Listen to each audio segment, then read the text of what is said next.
za hodinu pojede vlak. Za 30 minut pro tebe přijdu a půjdeme nahoru a budeme pouštět šoupat. Položíme most. No, mostem položíme most, jo? Jo! 30 minut sedět. 이 세상 가장 아름다운 순종의 눈물 Tati, vlaky nemoc brzo! 온 세상 다시 빛나게 한 생명의 눈물 그가 이 땅에 오신 이유 죽어야 살게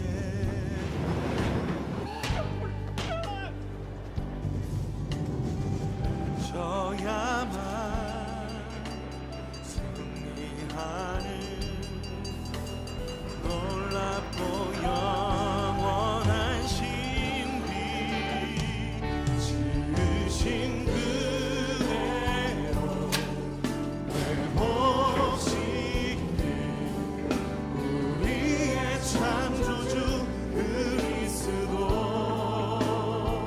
십자가의 길로 아버지 뜻 이루셨네 그가 이 땅에 오신 이유 이제 우리에게 남겨진 그 소망 그 사랑 하나님 우리에게 보이신 그 생명 그 십자가의 놀라운 은혜 앞에 우리가 있습니다. 우리가 아버지의 사랑을 알길 원합니다. 그 안에 반응하길 원합니다. 우리가 이 땅에 살아가 이 지으신 그대로 회복시킨 지으신 그대로 회복시킨 우리의 창조주 그리스도 십자가 아버지의 뜻 아멘 이 땅에 오신 이유 이제 우리에게 맡겨진 그 소망 그 사랑 그 생명 아름답고 눈부신 십자가의 길 우리가 이 땅에 살아가 이유 그렇습니다 우리 단순히 매일 반복되어서 아침이 시작되어지는 삶이 아님을 기억하시기를 축복합니다. 우리의 삶이 오늘 하루가 매일 당연히 의뢰 해가 뜨고 그리고 그냥 하루가 시작되는 삶이 아님을 기억하길 바랍니다.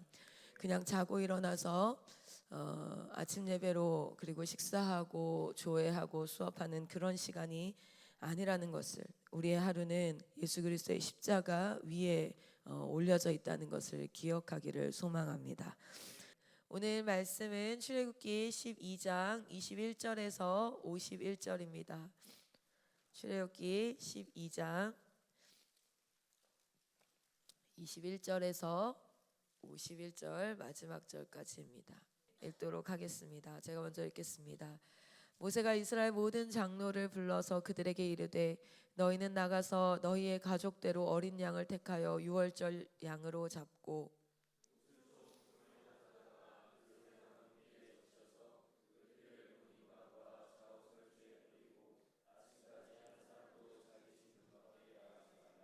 여호와께서 애굽 사람들에게 재앙을 내리려고 지나가실 때에 문 임방과 좌우 문설주의 피를 보시면 여호와께서 그 문을 넘으시고 멸하는 자에게 너희 집에 들어가서 너희를 치지 못하게 하실 것임이니라.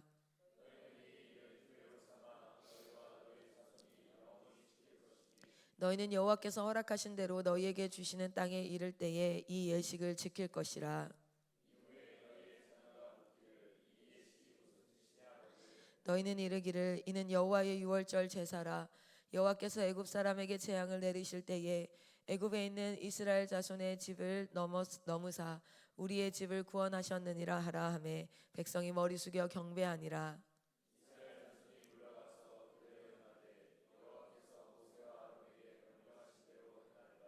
밤중에 여호와께서 애굽 땅에서 모든 처음 난 것 곧 왕위에 앉은 바로의 장자로부터 옥에 갇힌 사람의 장자까지와 가축의 처음 난 것을 다 치심해.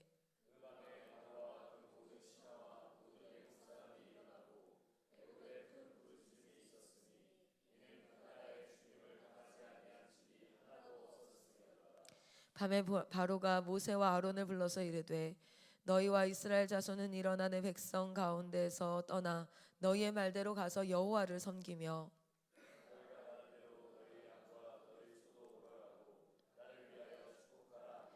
애굽 사람들은 말하기를 우리가 다 죽은 자가 되도다 하고 그 백성을 재촉하여 그 땅에서 속히 내보내려 함으로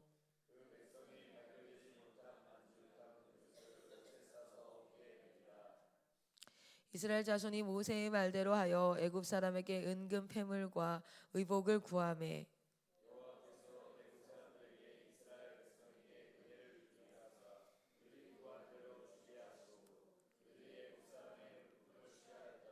이스라엘 자손이 라암셋을 떠나서 숫곳에 이르니 유아 외에 보행하는 장정이 60만 가량이요.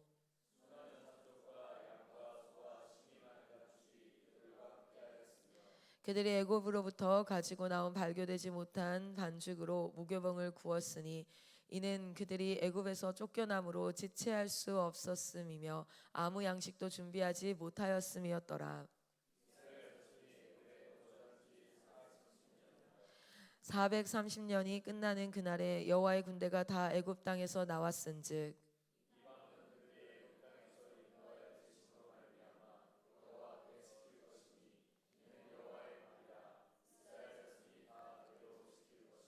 여호와께서 모세와 아론에게 이르시되 유월절 규례는 이러하니라.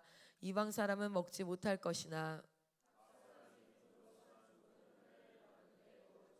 거류인과 타국 품꾼은 먹지 못하리라.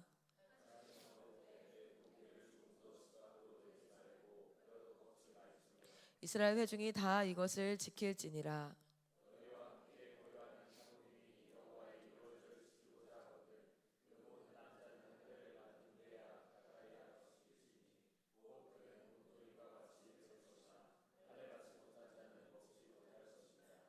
본토인에게나 너희 중에 거류하는 이방인에게 이 법이 동일하니라 하셨으므로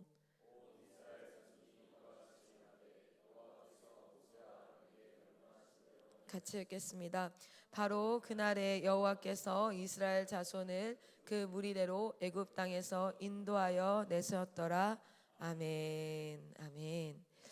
오늘은 10번째 재앙, 그래서 처음 난 것들이 죽는 실제 유월절이 이루어지는 것과 그리고 그 유월절을 앞으로 어떻게 지켜갈지에 대한 규례가 나와 있습니다. 21절부터 우리 아까 그 전에 봤던 무교절과 그리고 그 유월절을 어떻게 해야 될 것인가에 대한 이야기를 이미 나누었지요.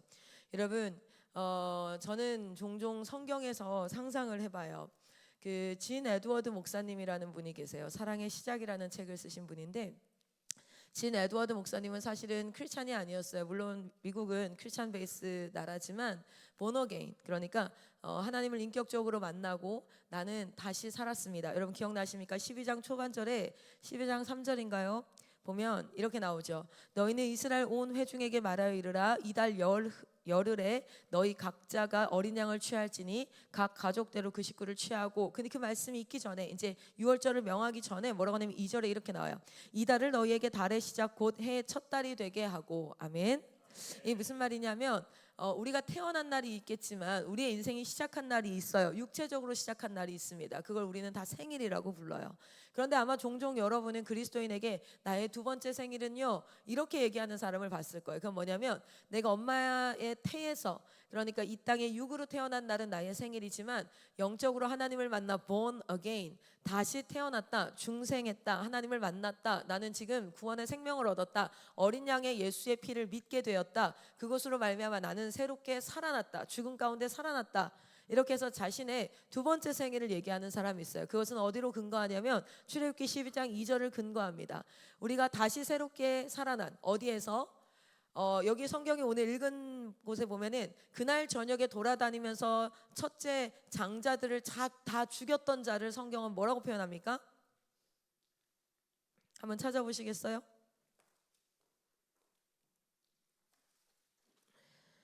성경은 무엇이라고 표현합니까? 23절 같이 한번 읽어볼까요? 23절 시작.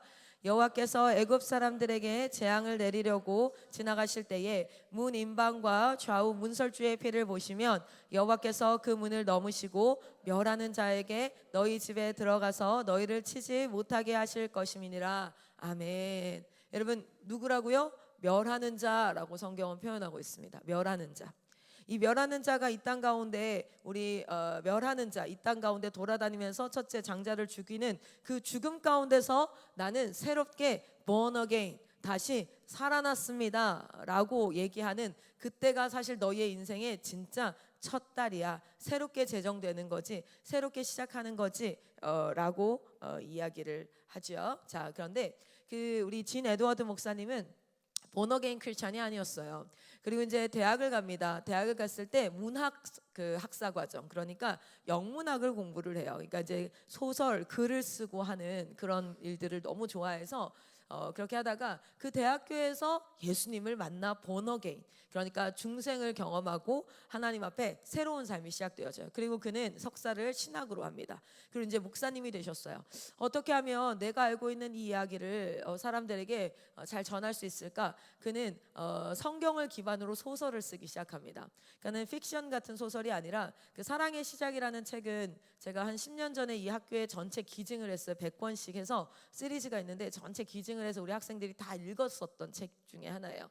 그래서 성경을 조금 읽기 쉽게 소설처럼 이렇게 써놓은 책인데 저도 그분 책을 이렇게 쭉 이렇게 읽으면서 그때부터 성경에 대해서 좀 깊이 생각하는 그런 그리고 생각해보는 그런 습관들이 생긴 것 같아요. 저는 왜 소설을 읽거나 시를 읽으면 뭐를 합니까?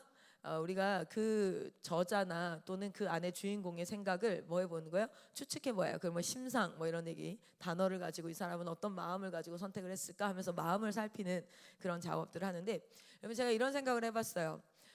우리 아브라함의 입장에서는 어떻게 해요? 이삭을 죽이라고 해서 이삭을 끌고 올라가지요. 모리아산으로 올라가서 이삭을 잡으려고 해요. 그때 하나님께서 준비하신 여호와 일에 준비한 그 뿔이 걸려 있는 그걸 통해서 뭐 합니까? 이삭을 잡지 않고 그 제물을 잡고 이삭과 함께 모리아산을 내려오죠. 오늘 우리 에밀리 쌤한테 명하는 거예요. 가서 로이를 가서 죽여서 다른 누군가를 살려라. 아까 그 영상에서처럼 얼마나 정말 고통스러운 순간입니까? 그렇죠? 내 아이를 살릴 것인가 아니면 여기 있는 사람들을 살릴 것인가? 얼마나 고통스러운 순간이겠어요? 그렇게 했는데 하나님께서 예물을 준비하시고 예비하셔서 보여주시죠. 그 산을 내려올 때 아브라함은 참 안심이 됐을 거예요. 근데 한번 생각해봤어요. 그 장면을 생각하면서 과연 이삭의 손을 잡고 내려가는 아브라함의 뒷모습을 바라보면 하나님은 어땠을까? 하나님이 마냥 기쁘셨을까? 왜냐하면 하나님이 보여주셨던 그 어린 양, 예비된 어린 양의 모습은 자기 아들 모습이었거든요. 하나님은 구약 내내 내 아들이 이렇게 죽을 거야 라는 게 언약이에요, 여러분. 우리는 감사하고 우리는 우리가 살겠다는 소망일지 모르지만 하나님께 한편으로는 내 아들이 이렇게 죽을 거야 라는 것을 수도 없이 내 입으로 되뇌이며 나를 모르는, 심지어 내가 아무리 생명을 얘기해도 졸고 앉아있는, 아무리 내가 얘기해도 마약하고 졸고 있고 손가락 뜯고 있고 또 뭐하고 있을까요? 아무 관심 없이 피곤해요, 졸려요, 힘들어요, 신앙생활하는 거 힘들어, 이렇게 얘기하는 그들에게 수도 없이 얘기하는 겁니다. 내 아들이 이렇게 너를 위해서 죽을 거야. 그때 같이 막 눈물 흘리면서 하나님 감사해요 이러면 오히려 정말 마음의 보상이 되지 않겠습니까? 그런데 양반다리 떡하고 앉아서는 꼬박꼬박 졸고 있는 거예요. 내 아들이 이렇게 너를 위해서 죽을 거야? 알았고. 수도 없이 듣는 얘기고 주일마다 듣는 얘기고 알았고. 오늘도 월말 평가가 있고 시험이 있고. 그런데 하나님은요 끊임없이 그 사람들에게 이야기합니다. 그렇죠? 그런데 동일해요. 오늘도요 여러분 잘 보면 어린 양을 잡아 죽이라 그래요. 그리고 그 피를 문설주에 바르라 그래요. 그럼 그 피가 발려 있으면 멸하는 자와 함께 죽음이 이렇게 지나갈 때 그 피를 보고 하나님이 명하신답니다. 이 집은 들어가지 마. 이 집은 나의 언약 안에 있는 집이야. 난 약속했거든. 이 피를 바른 자들을 살리기로 약속했어. 그래서 그들이 어떤 태도로, 어떤 표정으로, 어떤 마음, 나는 그게 아니라 나는 이 언약 안에 있는 자들을 다 살릴 거야. 그게 내 정의이고 공의야. 이렇게 얘기해서 살리신다는 거예요. 그런데 보세요. 그 어린 양은 누구를 예표하고 있습니까? 여러분, 온 이스라엘 백성들 60만 장정이 양을 잡았다면 몇 마리나 잡았을까요? 그 양을 잡는 장면을 하나님은 못 보십니까? 그걸 바라보면서 무엇을 하는 거예요? 내 아들이 저렇게 죽을 거야. 내 아들이 저렇게 죽을 거야. 요한복음 1장 29절에 보면 이렇게 나와요. 한번 같이 찾아볼까요? 요한복음 1장 29절 읽습니다. 시작. 이튿날 요한이 예수께서 자기에게 나오심을 보고 이르되 보라 세상 죄를 지고 가는 하나님의 어린 양이로다. 아멘. 여러분 이 6월절에 잡히는 양의 모습이 무엇이라고요? 네, 지식으로 다 알죠. 교회 10년만 다녔어도 이거 다 알죠. 그런데 여러분 이 어린 양이라는 단어가 여러분 가슴에는 어떻게 들려집니까? 여러분은 교리로 들려집니까? 지식으로 들려집니까? 여러분 하나님의 마음이 여러분에게 부어지기를 소망합니다. 베드로전서 1장 19절 말씀을 한번 찾아봅시다. 베드로전서 1장 19절. 하나님은 골든벨을 통해서 얼마나 성경을 많이 알고 있는가를 여러분에게 점검하고 싶은 게 아니셔요. 하나님은 여러분이 얼마나 옳은 교리와 바른 교리 위에 많은 지식을 알고 있는가를 그 천국문 앞에서 점검하지 않습니다. 그러나 하나님과 마음이 합한 자가 이 안에 있기를 소망합니다. 베드로전서 1장 19절에서 21절입니다. 같이 한번 읽겠습니다. 시작. 오직 흠 없고 점 없는 어린 양 같은 그리스도의 보배로운 피로 된 것이니라. 그는 창세 전부터 미리 알린 바 되시니라. 이 말세에 너희를 위하여 나타내신 바 되었으니 너희는 그를 죽은 자 가운데서 살리시고 영광을 주신 하나님을 그리스도로 말미암아 믿는 자니 너희 믿음과 소망이 하나님께 있게 하셨느니라. 아멘. 아멘. 할렐루야. 네. 뭐라고 얘기합니까? 그리스도의 보배로운 피, 이것이 뭐예요? 바로 어린 양의 피. 오늘 읽은 그 6월절의 의식과 6월절이 보여주는 것은 무엇이에요? 예수 그리스도가 온 인류를 위해서 단순히 어린 양이 이스라엘 백성들의 장자의 죽음을 막은 것이 아니라 예수 그리스도, 어린 양 대신 예수 그리스도가 온 인류를 위하여서 그렇게 하나님께서 행하실 것이다 라는 것을 말씀하시는 거예요. 할렐루야. 아멘. 마지막으로 한번 찾아봅시다. 고린도전서 5장 7절입니다. 고린도전서 5장 7절. 같이 한번 읽겠습니다. 고린도전서 5장 7절 8절 같이 읽을게요. 시작. 너희는 누룩 없는 자인데 새 덩어리가 되기 위하여 묵은 누룩을 내버리라. 우리의 유월절 양 곧 그리스도께서 희생되셨느니라. 이러므로 우리가 명절을 지키되 묵은 누룩으로도 말고 악하고 악에 찬 누룩으로도 말고 누룩이 없이 오직 순전함과 진실함의 떡으로 하자. 아멘. 여러분 누룩 얘기가 나오니까 이해되시죠? 무교병, 유월절, 누룩은 부패를 의미한다 했어요. 아까 우리 성경의 출애굽기 12장에도 보면 발교되지 못한 반죽이라고 그랬죠. 발교가 무슨 뜻일까? 영어로 거기를 찾아보면 이렇게 나와 있어요. 그 yeast가 was not added. 아직 yeast가 더해지지 않은 도우. 여러분 피자 도우 아세요? 반죽이라는 뜻이죠. 그렇죠? 도우는 도우인데 이스트가 아직 더해지지 않은 도우를 뭐라고 하냐면 발교되지 않은이라고 얘기하는 거예요. 결국은 무슨 말이냐면 누룩이 들어가지 않은 이런 뜻이에요. 누룩은 부패된 상태, 곰팡이 상태예요. 여러분의 삶 가운데 하나님 앞에 이것을 기억하고 여호와를 기억하고 살아가는 이 무교절을 지켜가는 삶은 결국에는 부패하고 악하고 그러한 것이 아니라 순전함과 진실함으로 하나님 앞에 서는 것인 줄 믿습니다. 아멘. 여러분 우리 출애굽기 12장으로 다시 한번 가볼까요? 출애굽기 12장.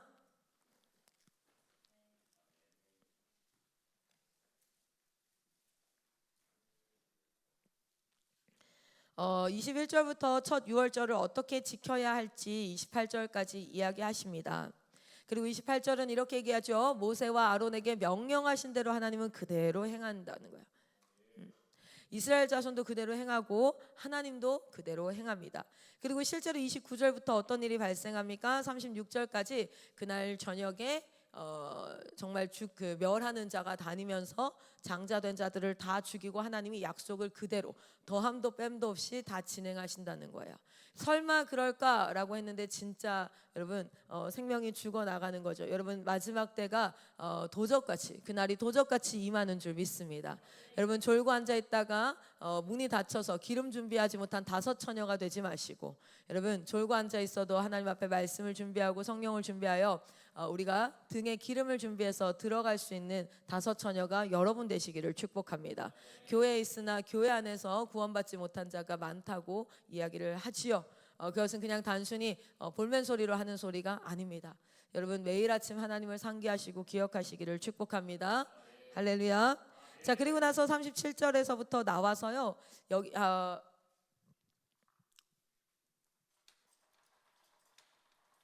굳이 구약에 나오는 규례와 절기를 신약에다가 그대로 대입할 필요는 없지만 그 구약의 규례는 신약 시대에 우리가 어떻게 살아야 될까에 대한 인사이트를 줍니다. 여러분 우리가 구원을 받죠. 이거를 우리는 지금 6월절로 지킬 수 있어요. 그렇죠? 6월절로. 그래서 6월절은 하루인 거예요. 단번에 구원인 거예요. 그런데 그 구원받고 난 후에 우리는 신자의 삶을 삽니다. 신자의 삶이라는 건 신앙생활이라고 얘기하죠. 그리고 우리는 죽음을 통과하든 성경에는 죽음을 통과해서 가는 사람이 있고 죽음을 통과하지 않고도 하나님 앞에 우리가 마지막 때 예수님이 도래하시면 죽음을 통과하지 않은 상태로 우리는 하나님을 대면하지 않겠어요? 어쨌든 신자의 삶을 우리가 살아가고 그리고 영원한 안식이 우리를 기다리고 있습니다. 영원한 안식은 하나님과 함께하는 하나님의 나라의 도래인 줄 믿습니다. 영원한 안식이 기다리고 있는데 그 6월절 경험 이후에 하나님은 무엇을 허락하냐면 무교절을 허락하죠. 무교절을 허락하세요. 그래서 이 무교절을 통하여서 우리가 이 삶을 기억하라는 건데 이 무교절은 페스티벌이 아니라는 거예요. 축제가 아니라는 거예요. 즐겁고 행복하고 너무 좋아 마시고 즐기며 흥청망청이 아니라 무교절은 무엇입니까? 우리가 이 구원을 기억하고 그것에 대해서 감사한데 사실 계속해서 불편한 상태예요. 왜냐하면 이 시기는 실제 우리로 보자면 마지막 때입니다. 하나님의 통치와 죄의 통치가 우리 몸에 동시에 존재하는 거죠. 우리 상무 선교사가 하나님을 너무너무 사랑하고 하나님 앞에 쓰임 받고 싶고 그래서 하나님 앞에 하나님의 통치를 받아 은혜가 있습니다. 그러나 여전히 육신의 정욕의 지배를 받는 거죠. 남자로서 가지는 음욕이라든지 어떤 물건을 가지고 하는 소유욕이라든지 여러 세상의 지배를 가지고 하나님의 통치가 아니라 세상의 통치가 여전히 나 안에 공존하고 있는 그때 우리가 기억해야 될 것 무교절을 통해서 우리는 지혜를 얻었어요. 그렇죠? 자 봅시다. 이 6월절 근데 모든 사람이 아니라 이제 그 다음에 우리가 30 몇 절이죠? 37절부터 42절까지가 포함되어 있어요. 사실은요 원래 36절에서 43절로 바로 넘어가면 돼요. 그런데 굳이 그 사이에 하나님이 무엇을 추가하시냐면 이방 사람들에 대한 이야기를 합니다.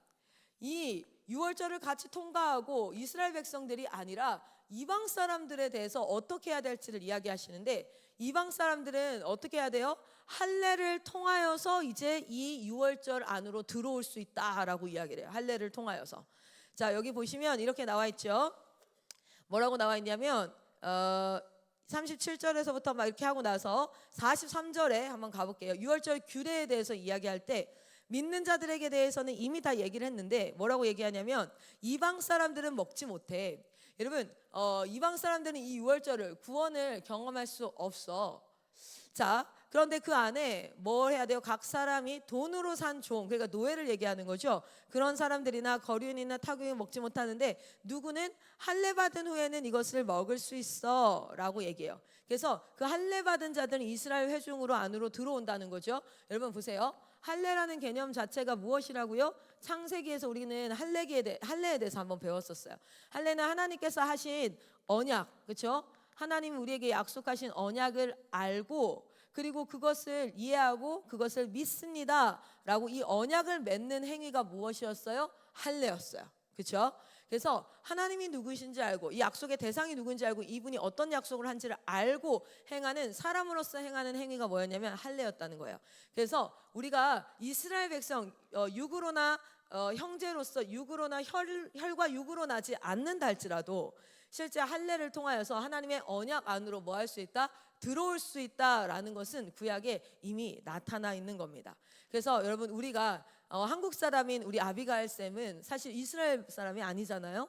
그럼에도 불구하고 우리는 무엇을 통해서 예수 그리스도를 믿는 믿음으로 통하여서 우리는 무엇입니까? 하나님의 언약, 하나님의 말씀을 믿고 그분 앞에 나아감을 통하여서 무엇을 합니까? 지금 구원받은 자로 이 신자의 삶을 살고 있는 거예요. 할렐루야.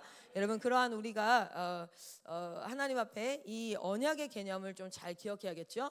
언약이라는 건 새로운 언약이 체결되어지면 항상 그 언약서에는 뭐가 존재해야 되냐면 갑과 을이 존재해요. 근데 이제 갑과 을이라고 표현하니까 우리 워낙 갑에 대한 표현이 별로 좋지 않은데 그게 뭐냐면 언약의 대상이 존재해진다는 거야. 대상을 정의해야 돼요. 이 대상이 누구인가? 이 언약을 맺은 두 대상이 누구인가? 그리고 언약의 무엇이요? 내용이라고 말하면 뭐냐면 언약이라는 건 약속이기 때문에 이 언약을 통해서 갑이라고 표현하는데 이거 원래 갑과 을이 아니라 언약의 대상 A 하나님과 우리가 언약 관계가 된다. 약속을 맺는 거죠. 그래서 대상을 꼭 정의하게 되어져 있고요. 대상이 맺은 약속, 이 사람이 이 사람에게 해줄 의무와 이 사람이 이 사람에게 해야 될 의무, 책임, 약속이 존재해요. 이게 언약이에요. 이게 언약. 자, 우리 6월절의 언약을 한번 잘 보면요. 하나님은 자기 자신을 모세에게 뭐라고 명시했을까요? 처음으로 자신의 이름을 명시합니다. 뭐라고요? 여호와 이렇게. I am who I am 이렇게 명시해요.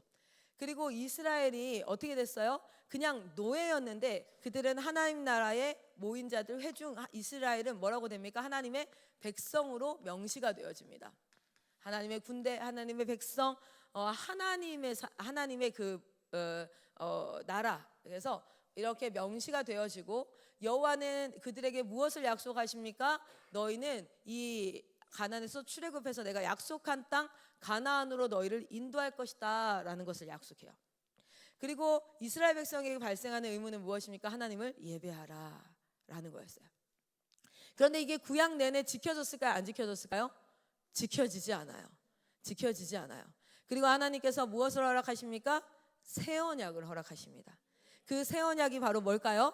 여러분 예레미야 새 언약이 뭡니까? 너는 내게 부르짖으라 내가 내게 응답하겠고 네가 알지 못하는 크고 비밀한 일을 내가 보이리라. 너 기도해 다 해줄게. 여러분 아브라함의 언약은 뭐예요? 아브라함의 언약. 노아 언약부터 가봅시다. 노아 언약은 무엇입니까? 노아 언약. 여러분이 이 언약 관계에 있는데 약속이 뭔지 모르면 누리지 못하잖아요. 그죠? 노아 언약은 뭡니까? 노아 언약. 노아 언약을 또 다른 말로 하면 뭘까요? 보존 언약입니다. 따라합시다. 보존 언약. 자, 우리 조금만 크게 얘기하고 옆 사람을 깨워봅시다. 보존 언약. 여러분 보존 언약이 뭐냐면 내가 너를 방주 안에 있는 in ark in Christ 예수 안에 있는 너를 끝까지 보존할 거야. 할렐루야. 내가 끝까지 보존할 거야. 보존 언약이에요. 보존 언약. 그렇죠? 그리고 심판을 보여주시죠. 어떻게 해요? 진짜 얄짤없어요. 방주 밖에 있는 사람 다 죽어요. 방주 안에 있는 사람은 살아요. 하나님은 마지막 때의 심판과 그 언약을 우리에게 말씀해 주시죠. 보존 언약. 아브라함 언약은 무엇입니까? 내가 이 구원을 어떻게 이룰 거예요? 독자, 아들을 죽임으로써 내가 이것을 너희에게 구속 사역을 이룰 거야. 누군가를 대신 죽여서 너희를 살릴 거야 라는 언약의 모습을 보여주세요. 할렐루야. 자, 아브라함 언약 다음에 누구 언약입니까? 모세 언약이에요. 모세 언약. 모세 언약은 유월절과, 그렇죠? 유월절을 통해서 구원하실 거라는 거 아주 상세하게 좀 더 자세히 얘기해줘요. 예수가 유월절 이렇게 구원하실 거라는 거. 그리고 나서 구원한 너희를 그냥 이제 너희는 노예에서 해방됐으니까 광야에서 실컷 살아가 아니라 무엇을 주신다고요? 하나님의 율법을 주신다고요. 하나님 나라 백성이 살아가야 될 법을 주실 거라는 거예요. 그런데 그 법을 지킬 수 있다 없다? 없으니까 그거 잘못한 사람들을 위해서 뭐예요? 성막을 주시죠. 성막. 그래서 출애굽기는 두 가지를 주시는 내용이에요. 이거 출애굽하고 나면 지금부터 뭐 배우는 줄 알아요? 출애굽하고 나면은 첫 번째 뭐부터 배워요? 율법을 주시는 그 율법. 그리고 25장부터는 뭐예요? 출애굽기 내내 성막 짓는 내용이에요. 그래서 모세 언약은 유월절을 통해서 너희가 구원받을 거야. 좀 더 상세하게. 그리고 나서 법을 주신데 그 법을 너희의 육체로는 도저히 지킬 수 없어서 내가 누구를 줄 거야? 예수 그리스도를 통해서 죄사함을 너희에게 허락할 거야. 할렐루야. 그리고 나서 사무엘의 그 다윗에게 주신 언약은 무엇입니까? 그 하나님의 나라는 뭐 할 거야? 영원할 거야. 네, 한국 교회를 걱정합니다. 저도 한국 교회를 걱정하고 유럽 교회를 걱정하지만 그러나 또 한편 걱정하지 않는 것은 하나님의 나라는 영원해요. 할렐루야. 우리는 망가지는 것 같고 우리는 넘어지는 것 같지만 하나님의 나라는 영원합니다. 그 씨가 마른 것 같고 이스라엘 나라가 망한 것 같지만 결국 그 나라를 세우셔서 메시아가 오는 그 약속을 성취하신 하나님. 그 왕조가 끝까지 영원할 거다. 할렐루야. 자, 그러면 예레미야 새 언약은 뭐예요? 예수 믿는 사람들도 이 언약을요 사실은 간결하게 설명하지 못해요. 자기가 예수 믿는다고 얘기하면서 언약 안에 있다고 하면서도 예레미야의 새 언약은 무엇입니까? 육체 밖에 있던 그것이 아니라 그 말씀과 율법과 이것이 아니라 내 안에 성령께서 내 마음판에 뭐 하시겠다? 가르치시겠다. 근데 그 일을 누구를 통해서 하십니까? 예수 그리스도의 죽음 이후에 성령의 세대가 열려지죠. 할렐루야. 예레미야 새 언약을 한번 쭉 읽어보십시오. 그 안에 이제는 네 안에 오셔서 이제 하나님이 어디까지 오시는 거예요? 원래는 밖에서 구원하고 뭐하고 얘기하시다가 이제 예레미야 새 언약을 통해서 네 안에 오셔서 네 안에서 가르치실 거라는 거예요. 그렇게 네 안에 오시기 위해서 누가? 예수 그리스도가 십자가에 죽어야 된다라고 얘기하시는 거예요. 그래서 지금 이 시대의 성령 시대 지금은 무엇입니까? 성령을 받아야 돼요. 자 봅시다. 말씀을 한번 찾아보고 여기는 갑자기 생각이 안 난다. 요걸 좀 설명해야겠네요. 마태복음 26장입니다. 마태복음 26장 28절 같이 한번 읽겠습니다. 마태복음 26장 28절 같이 한번 읽습니다. 시작. 이것은 죄사함을 얻게 하려고 많은 사람을 위하여 흘리는 바 나의 피 곧 언약의 피니라. 아멘. 예수 그리스도의 피가 새로운 언약의 피라는 거예요. 이 언약이 완성되어진 새로운 언약의 피인데 누가복음으로 가볼까요? 누가복음 22장 20절입니다. 누가복음 22장 20절 읽겠습니다. 시작. 저녁 먹은 후에 잔도 그와 같이 하여 이르시되 이 잔은 내 피로 세우는 새 언약이니 곧 너희를 위하여 붓는 것이라. 아멘. 여러분 예수 그리스도 통하여서 이제 완전한 그 새 언약이 성취가 되어집니다. 그 새 언약의 대상이 누구입니까? 그 대상을 명시하시죠. 뭐라고요?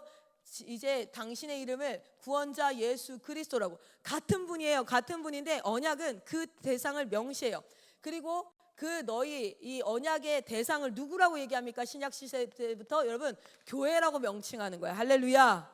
교회라고 명칭하는 거예요. 여러분 이 시대 이후로 교회가 나타납니다. 그러면은 예수께서 우리에게 약속하신 게 있어요. 언약이니까요. 언약은 여러분 기억해야 되는 건 그 언약 당시 하나님이 우리에게 주신 약속이 있고 우리가 해야 될 책임과 의무가 있어요. 그것이 언약의 성립 조건이에요.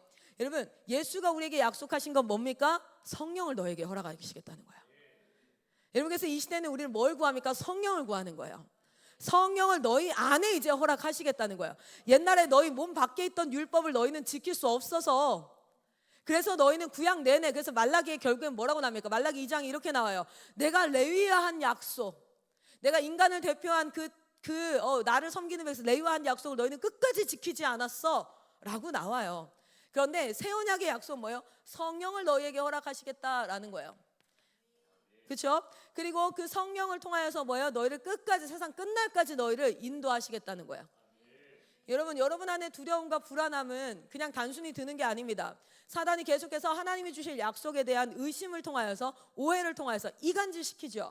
자, 그러면 교회에게 하나님께서 명하신 것은 무엇입니까? 성령을 받고 이거 하나님께서 허락하시겠다. 세상 끝날까지. 그리고 뭐합니까? 하나님의 나라가 도래할 것을 약속하시죠. 하나님의 나라가 이제 도래할 거라는 거예요. 여러분, 구약 백성들에게 언약을 주실 때 그 약속 아직 안 하셨어요. 왜냐하면 지금 그 단계가 아니었잖아요. 그런데 우리는요, 이것을 맞이할 팀들이에요. 하나님 나라를 맞이할 팀. 그래서 뭐합니까? 여호와의 길을 예배하는 팀이에요. 할렐루야. 주님 다시 오셨을 때 다 까막눈처럼 아무도 모르고 있으면 안 되니까 우리가 깨워서 주님의 길을 예비해야 될 세대인데, 그러면 하나님께서 교회에게 명하신 이 언약은 무엇입니까? 이 새 언약을 통하여서 교회에게 무엇을 명하셨습니까? 한번 생각해 보십시오. 무엇을 명하셨습니까?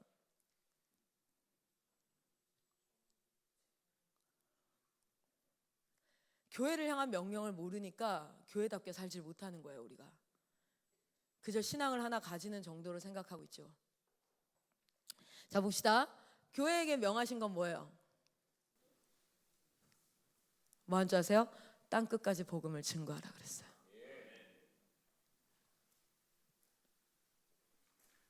할 일 되게 많은 거 아는데요. 쿼터 시험도 있고 월말평가도 있고 대학도 가야 되고 시집도 가야 되고 장가도 가야 되고 살집도 마련해야 되고 부모도 복양해야 되고 다 아는데, 하나님과의 언약 관계 안에서 나의 정체가 무엇인지. 지금은 새 언약 시대잖아요. 그죠? 지금 아브라함 언약 시대가 아니거든요. 그 언약이 지금의 언약을 이해하는데 인사이트를 줄 수 있어요. 그래서 우리는 구약을 공부합니다. 그러나 여러분이 지금 어디에 살아가는지 아셔야 돼요. 우리는 지금 새 언약 시대를 살아가고 있죠. 새 언약이 성취된 시대. 그러면 그 효력 안에 있겠죠. 그래서 우리는 우리의 성경이 우리를 정의하는 걸 기억해야 돼요. 뭐라고 정의합니까? 교회라고 정의하고 있어요. 하나님께서 우리에게 주신 건 뭐예요? 이렇게 얘기하시면 성령을 줄 거야. 내가 마지막 끝날까지 너와 함께 할 거야. 하나님 나라가 도래할 거야. 기다려라. 그건 하나님 반드시 지키는데, 또 구약과 같이 우리는 지키지 않는, 그래서 언약이 깨어지는. 그런데 그것을 깨지 않기 위해서 새 언약의 핵심이 뭐였어요? 내 안에 성령께서 와버리시는 거예요. 그래서 내가 지키는 게 아니라 성령께서 내 안에서 행하시는 거예요. 자기 힘으로 사역하고 자기 힘으로 신앙생활하는 게 그래서 힘든 거예요. 여전히 구약의 언약 관계 안에 머물러 있으니까. 분명 하나님이 그 언약 관계 안에서 허락하셨는데, 성령을. 우리에게 주어지는 것은 무엇입니까? 제 이름 무엇이에요? 하나님을 사랑하고 내 이웃을 사랑하라. 이것은 새 언약에 여러분 요한복음 쭉 읽어보세요. 있습니다. 그렇죠? 그런데 하나님이 우리에게 명하신 게 있어요. 너희는 이웃을 사랑하고 하나님을 사랑해야 돼. 그리고 한 가지 하나님이 추가하십니다. 그것이 무엇이었어요? 이 새 언약에 존재하는 거예요. 교회여, 땅끝까지 이르러 복음을 증거하라. 복음의 증인이 되어라. 6월절 언약 안에 있었던 사람은 6월절 언약의 약속을 하나님은 철저하게 지키셨어요. 뭐예요? 가나안 땅으로 인도하셨습니다. 그들을 인도하셨고 그들을 구원해내셨고 그들을 인도하셔서 하나님 지켰어요. 이스라엘 백성은 지키지 않았죠. 예배하라고 했거든요. 분명 그들에게 발생한 의무는 무엇이었습니까? 여호와를 섬기는 것, 예배하는 것이었어요. 그러나 여호수아가 끝나고 사사기 1장이 채되지 못하여서 뭐합니까? 하나님의 명령을 어기고 뭐합니까? 그 안에 남아있었던 이방 백성들과 연합하여 서서 이방신을 섬기기 시작합니다. 왜요? 우리처럼 어쩌면 대답하지 못했을지도 모르겠어요. 여러분이 마지막 시대에 하나님께서 우리에게 주신 책임과 의무가 무엇입니까? 새 언약 안에 있는 우리가 해야 될 일은 무엇입니까? 하나님은 하나님의 약속을 반드시 이루세요. 그것을 믿음으로 성령을 구하셔야죠. 그냥 운 좋으면 받는 게 아니에요. 그냥 좀 믿음 좋으면 받는 게 아니에요. 그냥 하나님의 약속 안에 있어요. 그 약속을 믿으시기를 축복합니다. 그리고 하나님께서 우리에게 약속을 지킬 수밖에 없게끔, 지킬 수 없는 우리 육신이 지킬 수밖에 없는 것은, 새 언약의 핵심은 내 몸 밖에서 하나님이 명령하시다가 성령이 내 안에 오셔서 그 성령께서 내 마음판에 새겨버리시겠다 했어요. 이 땅을 살아가는 우리 그리스도인들이, 물론 우리나라의 법규도 지켜야겠죠. 남자는 군대를 가야 됩니다. 가지 않으면 탈영범이 되거나 또는 징역을 가야 될 수도 있겠죠. 법을 지켜야 돼. 그러나 하나님 나라 법을 우리가 알지 못하면 안 되겠죠. 하나님께서 우리에게 이 언약 관계를 새 언약의 관계 안에 우리가 있다는 것을 기억하셨으면 좋겠습니다.